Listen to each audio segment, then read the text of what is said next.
He's already been dead and it's messed with his head. It's John's post-life crisis. Welcome to John's Post-Life Crisis. We're going to just start into this. Today we're talking to Adam Riley, Associate Principal, High School Activities Director, and temporary head baseball coach from Decorah, Iowa. That sounds like a lot of different hats you wear. I got worn out just saying it. How are things in Decorah? Things are great. It's a glorious Friday here and sun shining, and we could probably use a little rain like everybody else, but it's all pretty good for an August day. So we're going to talk about what you guys are doing to prepare for, well, high school mostly. I mean, all around. Whether it's students or it's sports. And obviously, since we're a sports site, we probably want to focus more on that. But activities director versus athletic director, I mean, I guess when I was young, and I'm really old, we didn't have an athletic director. I was a really tiny high school, but I get the athletic director part. How many sports do you guys have? Let's say we offer 25 sports. We're a building of 600 students. On that end of things, we've got, give or take, depending on any given year, about 16 different activities in addition to those 25 sports. And our goal is to still say that, you know, we don't want kids to be on a single track. We want them to be able to participate in as many things as they can or they feel willing to, so they can kind of walk out the door with as well-rounded of an experience as they can. That's our goal here. So name like 3 or 4 activities that are not sports. Things that would include, obviously, our fine arts with our band, vocal, orchestra, any of the stuff that occurs outside of the school day and the scheduling and management of that stuff. I work pretty extensively with that. We've got a speech and drama department where our participation rate is really high. Within the district, robotics. That's really grown here the last couple of years, a nice little avenue and niche for a certain segment of our kids. FFA, physics Olympics, just a large variety of things that we try to have a niche for everybody to be able to feel like they can be involved. So how important are sports to your community? I would say that they're important. There's some unique things through the years. If you look at Decorah as a community and the success in a number of different sports that it's had, as well as the participation rates in a number of our sports, I would say it's a priority. We've got a small liberal arts college, Luther College is here in town, as well. So there's some things that value within the community that piggyback off that. And we've got some programs through the years that have had a tremendous amount of success when you really look at it. So I think people value it. I still feel good about this community at a core value. Winning is not placed any higher than making sure we give kids quality experiences. That's kind of a major goal, and then the competition takes care of itself. So what worries you most about actually having sports this fall? Because Iowa is a state where football hasn't moved to spring. We'll talk about that again in a little bit. Yep. What worries you the most? Lots. But it's like sometimes anything else, I guess to take a step back from a management standpoint, we coined the phrase, and it's been used by several of my colleagues and some other stuff. We're kind of building the plane as we fly it, which is a challenging thing, but also challenging from a safety standpoint, as well as just a general logistics standpoint. So, baseball and softball, we were able to have baseball and softball this summer was very successful by and large for us because outdoor sport, we know that the data that we have from a statewide standpoint means we didn't have any COVID infection that occurred within teams and or from team to team. We know all the infections that shut down teams were exposures that occurred outside of the baseball softball setting, based off of the data that's been able to be collected. So we know for our outdoor stuff, we feel pretty comfortable and safe. I will say making the transition with high school students back into indoor settings and needing to use locker rooms, that's probably the area that worries me the most. And then when we do have an exposure, going back and doing contact tracing so we know who do we have to pull for quarantine and who do we not have to pull, and then what impact does that have on the flow of a season, which is pretty tricky, pretty challenging. This sounds, I mean, I've read off your titles, your job responsibilities. They sound amazing as they are. Does this contract tracing, all this stuff, this sounds like it adds a massive burden or a massive overhead on top of what you're already doing. I wouldn't lie. That's very true. I think that's a very fair and true statement. Obviously the COVID stuff has really turned into a political issue, and in different states and different things with guidance, I think it's how it's managed is impacted by that. We get a lot of guidance from Iowa Department of Public Health, and then we work with our local county public health administrators for these contact tracing and how we try to implement.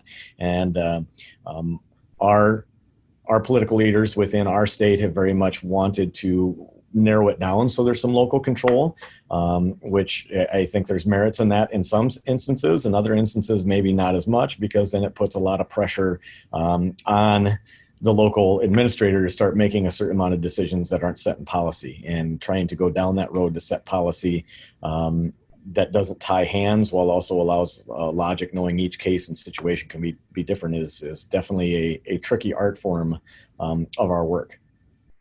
So right now you're moving ahead with sports and activities and all these things in the fall.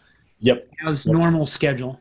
Yep, and all of our surrounding schools are. I wouldn't say that it's normal. When it comes to football, typically in the state of Iowa, we have a 9-game schedule, and the decision was made a couple weeks ago, just through some different options, that we're down to a 7-game schedule. With that, and the adjustment to the 7th-game schedule was to put things in place. There's only 16 qualifiers allowed in our playoff system, or that qualify, but by narrowing it down to 7, it would allow everybody to go ahead and qualify. With that concern of what happens with our playoff qualification system if we're mid-season and a team gets shut down for a week or 14 days, like our policy currently says, what risk does that put on some of the decision-making for administrators as well as everything else? Now, if you all of a sudden had your team get shut down or significant quarantines at the wrong time, as far as the end of the year, we face that locally on our baseball side of things. It can make things interesting in the end. So you 25 sports and all these activities. Do you have separate plans for each of them? I mean, like if you have football, it's certainly a different sport than soccer, volleyball, whatever else you might have in the fall. Yeah, it's kind of like an onion. There's different layers to it. And to say that everything in each sport encompasses itself in terms of is two of the same, definitely that's the new challenge that we're working in with the fall. Baseball, softball, two very similar things. So procedurally, we're able to put a lot of the same things in place. But, the needs of a volleyball program versus a cross-country program, one being probably entirely indoors and one being entirely outdoors, are two different elements with that. So, you have that first layer of the actual team management and what you're trying to do for mitigation within those different teams. And then we've got some things started and we feel like we're in a pretty good place with that. Then there's the competition side, as far as how do we manage contests and what sort of strategies and mitigation do we need to put in from there. Just everything from transportation to exposure of the actual kids to each other, the wearing of masks, sanitization, all the other stuff. And then when you do have the competitions, that third layer is adding what and how do we deal with spectators. And that's going to be a really tricky area for us as well. And then if I go back to the competition, we've got officials that we've got to take care of as well. So we're in the process of continuing to develop. There's a lot of time put into it, trying to work with our conference, trying to work with statewide to see what we can do to get on the same page. It becomes even more complex when maybe within different schools within our league have some different expectations, even as they return to their plans for the learning and then everything else that comes with that. So it's tricky, to say the least. There's a lot of sleepless nights trying to scratch ahead to say, how can we figure this out to be able to get some people on the same page, respect everybody's wants and needs, and give, most importantly, give the kids an opportunity to do something. They want to compete. They want to be able to participate and play. It might look differently, but at least they're getting an opportunity to do that. Well, you obviously talk to kids. I mean, what do they think about all of this? I imagine that it varies widely, but, you probably get a general feel of your population that you're dealing with. Yeah, our kids, we've got great kids, and by and large, they want to be respectful of whatever the adults ask them to do.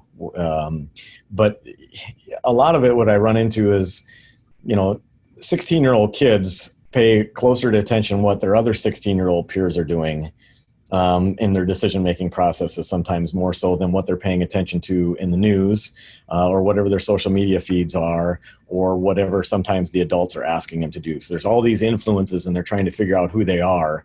And I think that's probably impacted that a little bit. It's like anything else with a young adult. It gets real when it starts to affect them. And I would say from the summer months when it started to affect, individual teams where there's an exposure where a teammate goes into quarantine, and then there's that fear like, oh my gosh, was I exposed or was I not exposed? That's when they start taking things probably a little bit more seriously. Otherwise, it's probably that usual thing in an educational setting where we're trying to motivate kids to do what the adults are asking them to do, and really cooperate with that. Everything from just this general sanitization. It's hard to compete and say, hey, we're going to be perfect with physical distancing, and say, hey, somebody just made a great play, I'm going to give you a high five. I can't. Well, naturally, at times, it's going to happen on that end of things. But then making sure that we're still sanitizing and doing some things with that. So, that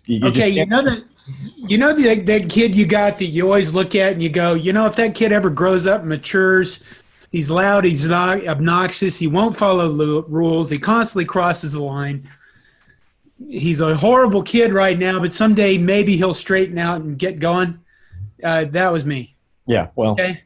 I define those people as they're great people, great students. There's parts on order there. We just got to help them get in the right spot where they're willing to let us help install the parts. So, well, my wife would say, I don't know if I've ever figured it out yet, but I can tell you without hesitation that if I didn't have football to play in the fall when I grew up, I probably would have been committing crimes. I mean, not horrible. I wouldn't have murdered anybody, right? But I definitely would have been involved in probably underage drinking. I probably shouldn't go into the rest of these, but you know what I mean? Yep. If kids don't have sports, I mean, they're going to get involved in other things that are probably not as, let's say, healthy. Yep. It's that balancing act of, we work really hard to make sure that we try to sell the message both directly and probably even more indirectly, as if all you do is define yourself by the sport that you participate in or those things that you invest your time, then we've probably failed you. So we want them to be well-rounded and well-balanced in terms of knowing that they're more than just a football player, and help them through that process. That's a guiding mission. But with that said, from the adult standpoint, we don't get into this business to be able to meet with kids on Zoom and talk about football. We get into this business to be able to actually work with them, help them, guide them along, help them figure out who they are over a period of time, and everything else with that. And part of that helping is we know, we all go back to our experiences when we were younger, and try to pick out those kids that are the ones that it's like, yeah, we find a way to connect with them and see what we can do. And I will say the months, when we were shut down in a lot of different ways with late March and into April, and May, I talk with fellow parents and I talk with our students, and they're crawling up the walls. They want to be able to do something. So I think, in getting back to baseball, softball, when that happened and occurred, we had some kids that were totally in a total different stage of humility in terms of appreciating their opportunities. Now that waned and wavered at the end, but I do think we still have to sell that over a period of time to kids. And this is a real opportunity that you have, and you don't know when it's going to get taken away. So hopefully there's some gratitude on their part, and everything else. It does. It makes a difference to be able to work. We're trying to make a difference for those kids, and they may not realize it now, but everybody does know over a period of time we can do that. And if we have something going on, albeit not the same, we can hopefully make a difference. Well, I think the other thing about high school is that, you don't get to do your junior year over, really. Nope. This isn't college where they can kind of go, well, you can have an extra year of eligibility. Yep. Your life is kind of moving on at the pace on a yearly pace, whether you want it to or not. So is there a lot of that taken into account?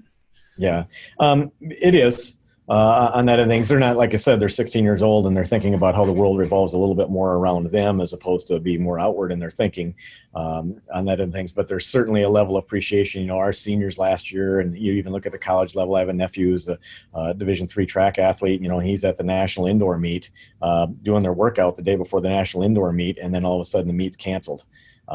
Absolutely devastating for him. He was fearful that that was the last time that he was ever going to run again, and they were given a second chance. But in the high school setting, that's not going to happen on that end of things. So I really feel for a number of those kids, but it still comes back to if we've done good work with our students and our student athletes, they realize that they're far more than just an athlete. And there's other things that they're going to have to be prepared to be able to offer in the world over a period of time, and hopefully that athletic experience will enhance what they can go on to be able to do in future settings. So parents, I mean, you obviously have to deal with parents. Yep. And my real life, I'm an IT consultant, and I have worked with K through 12 schools all over the nation of varying sizes. Yep. Parents can be the most wonderful people in the world. And then what do the parents think about all this? And I hate to be unfair to you, but I mean, how do you handle the ones I have relatives of mine that are completely freaking out about this. And Yep. then I have other relatives that are like, it's a hoax, you know what I mean? All this stuff. How do you manage that wide disparity between attitudes toward this? Yeah. It still comes back to that, I guess, the grounding piece for everything to be centrally element of people where we can be on the same page and agree is our kids get an opportunity to do something. There's certain things we can control. There's certain things that we're not going to be able to control. So let's find a way to be able to focus on those things that we can control and be willing to keep everybody safe and healthy, knowing that not everybody's going to have the same view on a number of different things. You know, I still try to come back to scientific facts and some other stuff based off of what I know, but then I also try, there's a psychological and a social component to all this, that it's like, how can we work? And I would say by and large, and the parents that we've worked with and I've been able to work with as it relates to COVID, they're extremely excited and happy that their kids have an opportunity to be able to participate. You know, our physical distancing, social distancing guidelines when it comes to events for the summer, we didn't have to micromanage a lot of people. There was a lot of people at our events because they wanted to get out of the house and see and do something like real on that end of things, which is awesome to be able to see. So as a result, were everybody's chairs 6 feet apart from each other when our baseball and softball games are being played? Absolutely not. But were people respectful of each other's space and trying to be able to do it and knowing and understanding they were at these events to support the kids? That was actually far better because we didn't have a lot of sportsmanship issues, and at least for our district when it comes to that, because I think people were just happy to get out of the house and go see the kids do something. You know, the parents who are really invested and have put a lot of time, whether it be the club scene or whatever, for their kids, you know, it's a different thing, but obviously those parents were very much on fear of not being able to have a season. So I think they see what happens in some of the other states and they're like, well, at least we're doing something. So we need to be respectful of that as we're going along, knowing it might not be as ideal as what we think it should be. So, I mean, have you talked to any of your counterparts in other states where they have canceled fall sports? And a little bit. So we're close to the Minnesota and Wisconsin borders. Right. So in the fall here, we've had a few different changes. Obviously, Minnesota decided with no volleyball or football. Wisconsin actually delayed the start of their season. So we actually have some contests with those schools. So, you know, all this is kind of happening pretty fast. So we've done the initial logistics, but we haven't talked about the specifics with them. I have a nephew who lives in Illinois and knows that his football season isn't going to happen, and he's still young, so it's still okay. But there's just a little bit of disappointment when it comes to some of that. You know, so to talk to the colleagues specifically, it's all happening so fast. We haven't necessarily done that as much, but I'm sure there will be plenty of time to debrief here in time. It's my understanding that since Iowa hasn't moved their football season, that there are high-profile athletes from other states that are moving to Iowa so they can play fall football. I mean, can you comment on that? Have you guys seen any of that? Any inquiries, anything? No, when you're up in the corner and you're not quite as high profile as maybe what some of the Des Moines Metro area schools are, you don't see that, or, you know, some of the larger metro areas that are closer to the borders. We haven't seen as much. Honestly, we haven't seen any in our area, but I know it's for lack of a better way to put it, some fears of the wild, wild west in some of our larger metro schools in this vacuum that's occurring with people contacting them. And I'm all for kids, but I also know that I serve the kids of the district that I work for.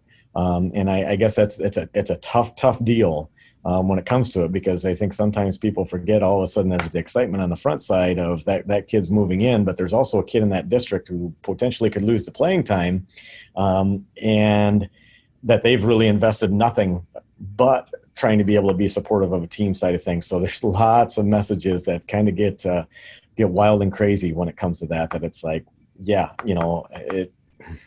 it's just a tough situation when it comes to that. Okay, we covered kids, we covered parents, teachers and coaches. How are they doing?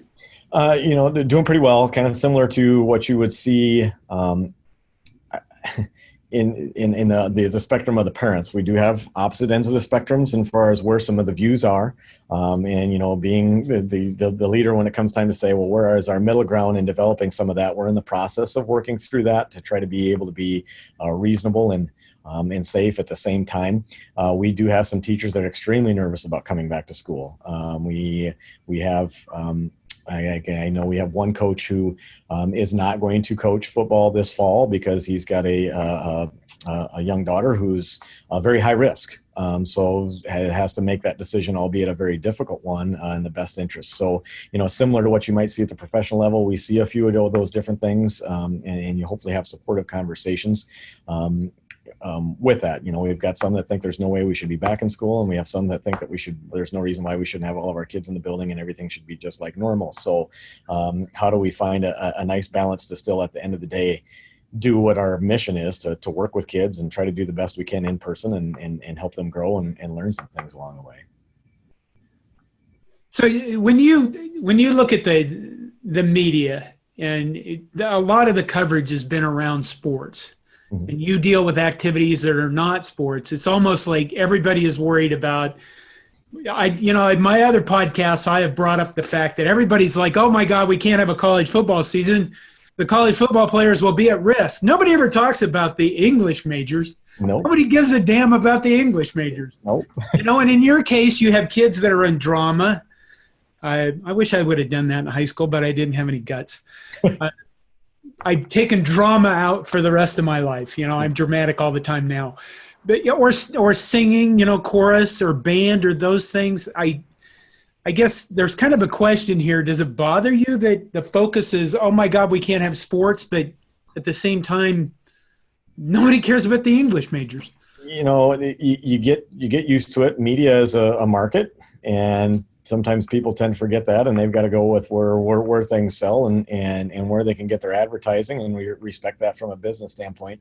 Unique thing for me, I was a vocalist in college. I sang when I was in college. I did plenty of athletic experiences and all the other stuff, and did coaching while I was in college and other stuff. So, you hope the student level, they feel like, what can I get out of it? And yeah, there's that other piece that's not covered by the media, where there's all kinds of guidance for our music association and National Federation of High Schools that comes out with, what are we going to do with marching band? What's the guidance? And as they do studies as relates to how do we sing without being able to spread, because obviously the air movement that's going to happen and occur. So there's all of that layer that's going on at the same time. And I appreciate you bringing that up, because that's one major part of what we're trying to do, because we're still serving the same kids when it comes time to be able to be prepared to help them safely do what they want to be able to do. And we're trying to do this all at the same time. From that standpoint too, I was in an advisory meeting a couple of weeks ago at the state level, and one point that I kind of got lost that I wanted to make sure that I made clear is, for some of the mitigation strategies of practicing in smaller groups or having pods and some other stuff, well, we've got coaches who end up having to do that. But in addition to that, our coaches are they're also teachers.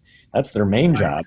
And they're having to prepare. In our case, we're going to start the year in a hybrid model where we've got partial kids, about 50% of our kids in the building each day. And then they rotate in terms of what we call red and blue days based off our school colors. But they're having to teach in a completely different way than they've ever taught before. So it's like they're going back to their first year of teaching. So they're doing that while also trying to manage these activities programs. And then at the same token, they're splitting and doing 2 and 3 practices at the same time.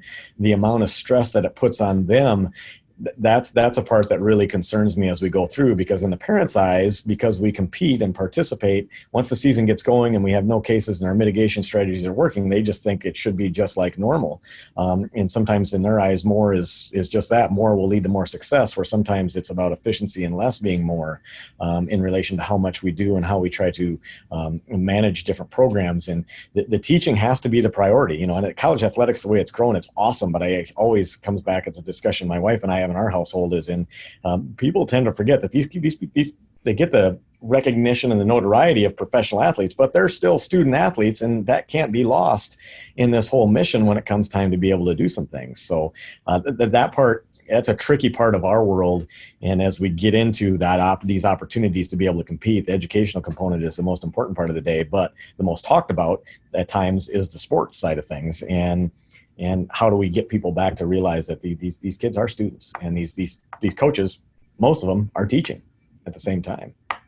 Well, I think there are Nebraska fans who are shocked to find out that there's an actual university attached to the football team, and then they go, "Well, what the hell is that all about?" I thought that was where the N stands for knowledge on the helmet. Oh, wow! Get those shots in. No, my boss is a diehard Nebraska fan. It's great. We get along really well. Total respect for him. Okay, the structure of decision-making, we're going to talk about decision-making, and this is part, I'm just surprising you with this. Okay. Who ultimately makes the decisions of whether or not a football game will continue or a sport will continue? Is it at your high school level, your conference level, the state level? Is it all of them together in unison? Yeah. As of right now, the way it lays out, and it's pretty similar to what we did for baseball, softball, it's going to be at the district level, and the administration of the district, which is kind of me assigned on that end of things, and working with our superintendent to keep him informed, and obviously our principal to work with public health, our local public health administrators, and say, what's the scenario, what's happening and occurring. There's a matrix that we're kind of supposed to follow, and they've made some adjustments to that matrix to be able to lead to the decision making. So, let's say we have, in the summer, it was set where if we had one positive case on our team, on that end of things, the whole team would be shut down for 14 days. That led to some challenges in terms of consistencies within the state as far as what's defined as the whole team. Is the whole team like the whole, in our case, 8 through 12 for baseball and softball, or is it just the varsity group? Because the 8th and 9th graders are off practicing on their own. There's no similar exposure to them as far as what happens and occurs. So they're making some adjustments. We haven't seen that yet to hopefully kind of clean some of that up. And meanwhile, when that happens, let's say you have a test out, you've put a kid in a quarantine because they're directly exposed, and they have a test. Well, it's still going to take 48 to 72 and sometimes even longer to get those tests back, depending on how wide or how bogged down the statewide system is. So you've kind of got to hang in the balance. If it's just one case and one exposure and there hasn't been very much around, those kids, I work with the public health administrator to make some determinations of, okay, who do we quarantine and who do we not while we still continue to practice and compete. So that's part of it. And then depending on how many potential direct exposures you have will lead to saying, all right, we're not going to go compete against this team at this point in time. Or, yeah, we're perfectly safe. We're in okay shape. We can still go compete because our exposure is minimal. We don't have any symptoms, everything else that comes with that. So it's a matrix that's followed. It's not necessarily a strict black and white element to be able to have those conversations. And I like to be extremely transparent with parents and kids, and it doesn't always allow you to be as transparent as you like when it comes to that, because you have some of the parents like, if I walk down, or even people in the community, if I just saw this person yesterday and I heard that they just tested positive, do I need to get tested for COVID? And it's like, well, there's exposure rates of what the CDC says, and how do you kind of mitigate in those conversations? You can't run from them because you got to help people as far as how your decision-making issues. I guess the sounding thing that I've always come back to with parents and kids is, I would never ask you to do something that I wouldn't feel safe doing myself. And if we as coaches and other people operate under that, hopefully we'll be in a good place in the long run to keep people safe. Okay, we're going to stick with the decision-making concept. Okay. You are a decision maker. Sure. Okay. Okay. I was taking my son to work earlier. He's an applied math major at the University of Minnesota because he's a rotten son and didn't pick Nebraska. That's good. Yeah. He has fun whenever the Gophers beat us in any athletic competition. Sure. Okay. Sure. It occurs to me that right now, if you go out on social media, if you have conversations with your neighbors, your relatives, or anybody, we're beating our decision makers to death. I mean, the fact is, the vast majority of us as humans are not decision makers, but yet we're hindsighting all of this to death, as if there's a right way or a wrong way to do all of this stuff. And there's always a right way to do it after after it's passed by. Yep. I mean, I guess I look at this, and I look at my own kids. I have 3 kids. They're all adults. And I look at them and go, if we're going to beat our decision makers this badly, why would anybody ever want to be in that position ever? We have those moments. There's no doubt about it. With leadership, probably the biggest thing is being ready and willing. If you're going to get in a leadership position, you better be willing to accept some of the responsibility. Find ways to take input, hear the noise on the outside, and take that information and say, yep, and everything else. And you don't ever get to take a victory lap when you're right. On that end of things, it just doesn't work that way. But you do have to look somebody in the eye and say, "Yep, these are the decision points or these data points or whatever it made to make this decision." And I didn't have this piece of information or not. You don't want to make excuses, or you just flat out said, "I was wrong." And if I had it to do over again, these are the kind of things that we'd be able to decipher and do different and be transparent as you possibly can in the decision making process. With that, myself, sometimes I'm maybe a little bit more of a highway gambler. I don't want to put everything in a bubble when it comes to that, but I also want people to be safe. And as a result, you try to gather the right amount of information and get other people on board with getting their information from it so you can make something that's sound and everybody can support. At the same time, sometimes you just got to flat out make a decision knowing that people, they're not going to like it. So it's tough. And this whole, the COVID thing, I tell you, you're in the middle of a pandemic. Sometimes I sarcastically say it's a good thing we're starting to get sports back. So there's something other than the news or the social media for people to be able to gather information, because we're humans. We want to interact. That's what's going to happen. And what topics and things are we going to be able to get into? It certainly helps to have some other things out there for humans to be able to see and talk about with that. But you talk about the decision makers getting browbeat a little bit at times. Sometimes maybe it's okay to be questioned, and to surround yourself with people with some different opinions. That's a great thing to be able to happen so you can do what's best in the long run. But that whole understanding of the human element is nobody's perfect. It does get tough in this, and it's going to continue for a period of time as well. This is, again, speculation. Mm-hmm. What do you see? I mean, and you're not a virologist, you're a virologist, whatever it is. You're not an epidemiologist. Yep. What do you see this ending? I mean, do you ever see it ending? Yeah.